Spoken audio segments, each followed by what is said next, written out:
உலகில் பல நாடுகள் வந்து பூக்களை வந்து ஏற்றுமதி செய்து கொண்டிருக்கின்றன. அந்த வகையில் வந்து நெதர்லாந்து தான் கூடுதலான பூக்களை வந்து உலகெங்கும் ஏற்றுமதி செய்கிறது. கிட்டத்தட்ட 52 விதமான பூக்களை வந்து நெதர்லாந்து வந்து ஏற்றுமதி செய்கிறது. அதற்கு அடுத்தபடியாக வந்து கொலம்பியா 15 விதமான பூக்களை ஏற்றுமதி செய்து கொண்டிருக்கிறது. அடுத்த ஈக்குவடோ வந்து இதில் பார்த்தா தெரியும் 9 விதமான பூக்களையும்,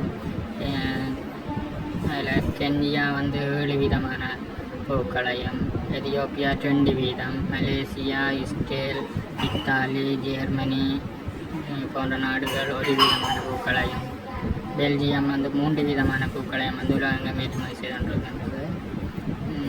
அதில் கூடுதலான பூக்களை வந்து வியாபாரமாக செய்து அதிக வருவாய் வெட்டி கொண்டிருக்கிற நாடுகளில் வந்து நெதர்லாந்து தான் சொல்லலாம். நெதர்லாந்து கிட்டத்தட்ட 5.2 பில்லியன் டாலர்ஸை வந்து ஆண்டுக்கு அதில் வருமானமாக பெற்றுக்கொண்டிருக்கின்ற ஒரு மிகப்பெரிய நாடாக வந்து நெதர்லாந்து இருக்கிறது.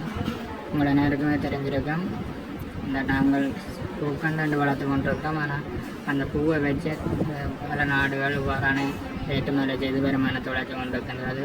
இந்த படங்களை பார்த்தாலும் உங்களுக்கு தெரியும், இவ்வாறான நாடுகள் எப்படி பூக்கண்டுகளை வந்து பராமரித்து அதனை கட் செய்து சின்ன சின்ன பகுதிகளில் வந்து அதில் நாடுகளுக்கு ஏற்றுமதி செய்து வருமானத்தை வளர்ச்சி கொண்டிருக்கிறது பாருங்கள்.